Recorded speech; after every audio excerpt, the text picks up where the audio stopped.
my name is Kaylee. Welcome to today's episode of Who, What, When, Where, Why. If you are the type of person that loves true crime, but every time you hear one of these stories, you just think, okay, but why? You are in luck, because in this series we're going to be talking about some of the worst murderers and trying to pick apart their brains to figure out why they do all the horrendous things that people do. And today we're going to be talking about Aaron Hernandez. He was a talented young football star, and randomly one night he decided to become a murderer. So it was a good weekend plan. Just think I'll take Buddy out this Saturday. Oopsies. Aaron Hernandez was born in Bristol, Connecticut on November 6, 1989. His father was Dennis Hernandez. Dennis was reportedly quite abusive toward Aaron and his older brother Jonathan. He forced two of the boys to follow in his footsteps. Dennis was an extreme athlete in high school, so he made Jonathan and Aaron play sports and would often force them through rigorous practice before they were allowed to go out or have any free time of their own. After Aaron's death, which we'll get to in a moment, Jonathan ended up writing a memoir about his brother and about their lives. Jonathan says that his father would beat them severely. At one point, Jonathan said that he was going to call the police, and his father told him to go ahead, but, quote, "I'm going to beat you even harder, you and your brother, and they're going to have to pull me off of you when they knock down the door." Aaron's father was aggressive and opposed anything that he deemed unmasculine. Jonathan writes, "I remember Aaron wanted to be a cheerleader. My cousins were cheerleaders and amazing, and I remember coming home and, like my dad, put an end to that really quick. And it was not okay. My dad made it clear that he held his definition of a man." Aaron reportedly also suffered some sexual abuse at the hands of an older boy when he was a kid, and he believes that's what made him gay. Not that there's anything wrong with it, but you can imagine having a father like Dennis, you'd be quite nervous to come out and say that you were gay. In high school, Aaron had a sexual relationship with a quarterback named Dan Sansucci. I hope I'm saying that right. He was with him throughout middle school and high school. I mean, yeah, sure. It's a-okay to beat children. But to be a cheerleader, to stand a certain way, oh my god. That's just horrible, right? Aaron played basketball and football for Bristol Central High School, but his football skills earned all-state honors after leading his team to the 2006 Central Connecticut Conference Southern Division Championship.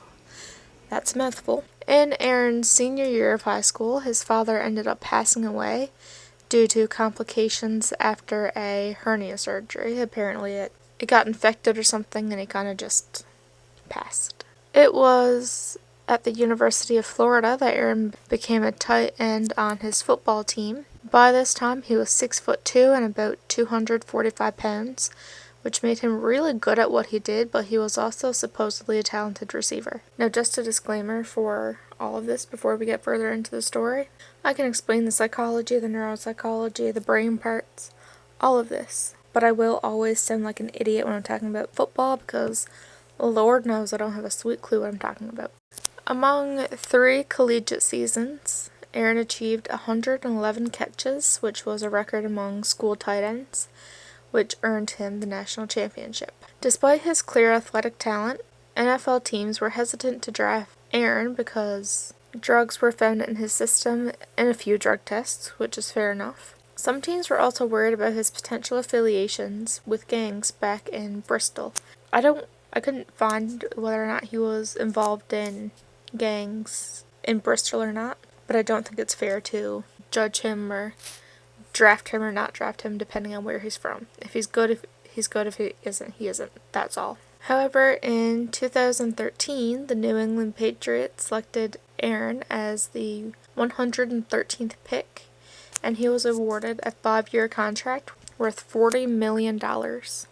Although he was the youngest player on the team, he soon proved that he deserved to be there by setting a rookie record for the New England Patriots with 45 catches.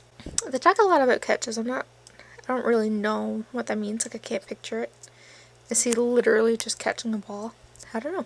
I learned to catch a ball real quick if somebody was going to give me $8 million a year to do it. Aaron had a promising football career and a fiancée named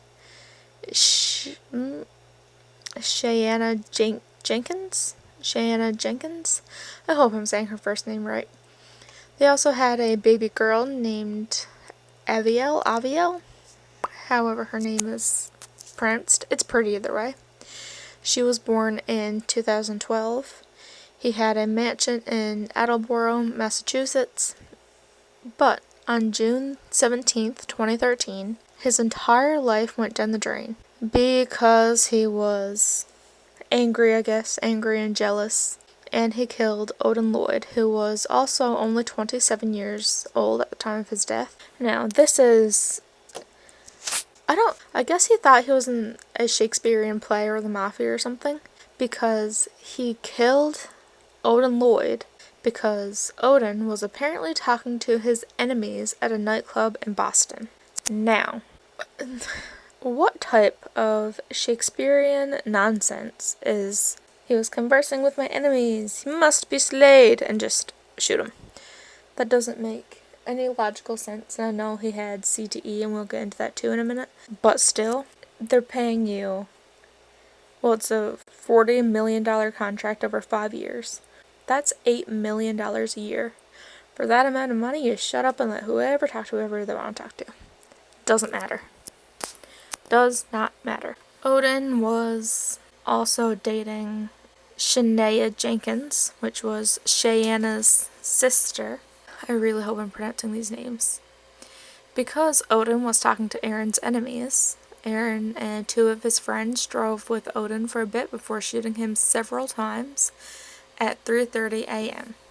Surveillance footage at the time shows that the Nissan Altima Hernandez had rented was actually at the industrial park where Odin's body was found, and other surveillance footage shows Aaron arriving home with a gun shortly after 3:30 a.m. Apparently he wasn't all that bright. I mean, think about it. To leave the shell casings in your car, rent the car, have the car parked outside of your home that you drove around in with somebody before you killed them. Clearly not a whole lot of thought went into this. Like I said, the body of Odin Lloyd was found at an industrial park only a mile from Aaron's mansion. That is when Aaron's life fell apart. Evidence was quickly traced back to Aaron. He kind of made things worse for himself and just made the investigation a little bit more difficult by destroying his phone and all of his surveillance equipment. Only 2 hours after he was arrested, the Patriots dropped Aaron's contract, and shortly after that he was dropped by corporate sponsors.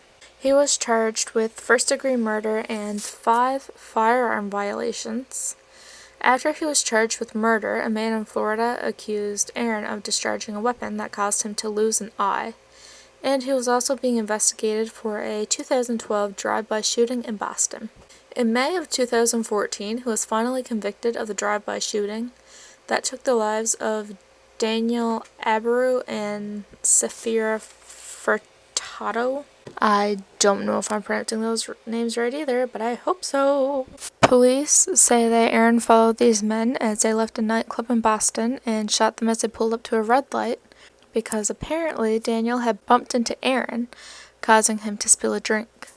Another passenger was also injured in the shooting, where 5 shots in total were fired. Aaron has a tattoo of a gun, which some jury members apparently took as an indirect confession. So, I mean, there's 2 things that you could take from this, really. The first one being, don't go to nightclubs in Boston, I guess, because Odin Lloyd talked to some guy that was Aaron's enemy in a nightclub in Boston, and he's dead. And these guys were at a nightclub in Boston, and they're dead. So just stay away from Boston nightclubs. Also, do we not think that killing somebody over a spilled drink is kinda dramatic? Like, yeah, alcohol is expensive, but life in prison is also fairly expensive. And then there's the fact that they thought a tattoo of a gun was a confession. I have a tattoo as a flower. That doesn't mean I photosynthesize. Just saying. The grand jury issued 2 counts of murder for Daniel and Sanfiro, but Aaron's lawyer still claimed that he was innocent, of course. On April 15th, 2015, Aaron Hernandez was found guilty of first-degree murder. The jury deliberated for 6 days, but he was finally found guilty of Odin Lloyd's murder. Because of the way the law works in Massachusetts, because of his first-degree murder charge, he was automatically sentenced to life in prison without the possibility of parole. On April 14th, 2017, Aaron was acquitted of the 2 counts of murder for the drive-by shooting. Just a few days after they decided that he didn't actually shoot Daniel and Sanfiro, on April 19th, he was found hanging in his cell by his bedsheets after apparently committing suicide. Not only did he leave his fiancée behind, but he also left his daughter behind, both of which he still had contact with, and both were still very much so in his life. And that's the sad part of this case. I mean, Odin Lloyd's family, all he did was talk to somebody in a nightclub.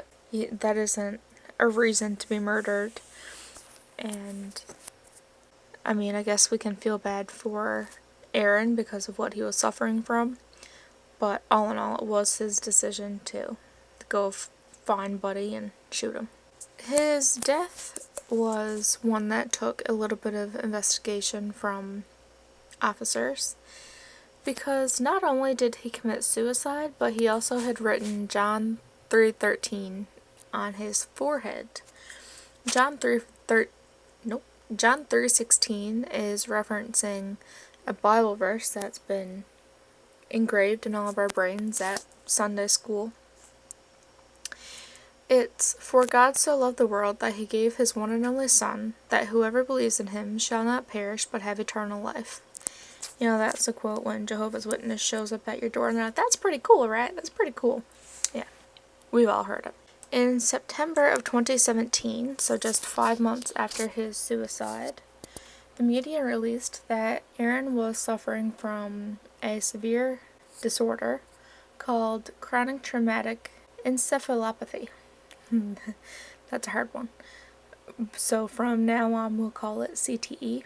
CTE is characterized by traits such as aggression, lapses in judgment, mood swings, and even symptoms of dementia. So it's not a great diagnosis. It isn't easy for anybody to live with. And unfortunately, CTE cannot possibly be diagnosed until after a person has died and they perform an autopsy. So CTE is essentially the deterioration of some areas of the brain as a result of repeated head trauma. Naturally, it's common in football players, rugby players, and boxers. It was actually first discovered in the brain of a professional boxer. Pretty much anyone who plays aggressive contact sports is at risk of developing CTE. Despite the fact that Aaron was only 27, researchers at Boston University say that he had the absolute worst case of CTE ever seen in anyone that wasn't at least 46 years old. So he was 19 years younger than you would expect him to be, according to his brain with CTE. CTE has 4 stages, and Aaron unfortunately had stage 3, so it's rough. Anne McKee, head of Boston University's Chronic Traumatic Encephalopathy Center, says, especially in the frontal lobes, which are very important for decision-making, judgment, and cognition, we could see damage to the inner chambers of the brain. This would be the first case we've ever seen of that kind of damage in such a young individual. In addition to deposits of the protein tau, which is associated with CTE, other evidence of the disease ranged across Hernandez's brain. That included dilated ventricles, the chambers storing spinal fluid, which indicated that his brain had shrunk, and atrophied fornix, which are the nerves associated with memory. And all of these things are caused by repetitive brain trauma. So essentially they're saying that he had too much of a type of protein that wraps around a neuron and stops that neuron from sending or receiving signals to other parts of the brain, which is common in dementia. So those brain cells are pretty much just rendered useless and they die off. His brain, it died, just parts of it were dying off. They said the fornix was atrophied, so his memory was gone, which from what I've read is very common in injuries to the temporal area of the head, so as you'd imagine, wire temples, because that's the area of the brain associated with memory. McKee says, helmets do not protect athletes from jarring head movements associated with CTE. It's an intrinsic component of football. Every time you tackle or a collision, you're going to have these rapid forces affecting the brain. That's one of the difficulties of keeping football safe. She said, while I'm not going to connect the dots with his behavior or difficulties during life, the frontal lobes, which are the areas responsible for decision making and just basically using logic. A lot of the people who have strokes will actually have less morals when it comes to deciding to pay for things before they leave a grocery store, or, they might pick up 4 apples and put in a bag and put 1 apple in their pocket, just because it does make it easier, but that doesn't make it right. Yeah, so she says the frontal lobes were affected. While I'm not going to connect the dots with his behavior or difficulties during life, the frontal lobe, and his were very severely affected, are involved in problem-solving, judgment, impulse control, and social behavior. The amygdala, which is the emotion processing center, which was affected in Aaron Hernandez as well, is involved in emotional regulation, emotional behavior, fear, and anxiety. So his memory, his decision-making, and his emotional regulation, it was all sorts of wacky because of his repeated head trauma and so many years of playing football. So, I don't know, what do you think? Do you think it's his fault that he went and killed Odin Lloyd? Or do you think it was just a result of everything that's been happening and everything that's been going on in life? And I will insert a picture of Aaron Hernandez's brain when they did the autopsy versus the brain of a normal 27-year-old person. You'll see that in the middle it looks like there's 2 knobs gone out of each hemisphere. That's what she means by the enlarged ventricles. His brain just shrunk in the middle like it. I don't know. It's a horrible disease. You'd be surprised how many people who have killed somebody have suffered some sort of head trauma, anywhere from child abuse to contact sports to being in the military and just getting, like a lot of people in the military, after they've been exposed to certain types of explosions, they will have CTE. It's a horrible disease, and unfortunately there is really no diagnostic tools before death or any way to manage it because you can't really diagnose it. So, yeah. It's dramatic. This is one of those stories where you kind of feel bad for everybody involved. One of the few times I'm not just blaming the killer like, you're an idiot. But, anyway, thanks for listening. Bye!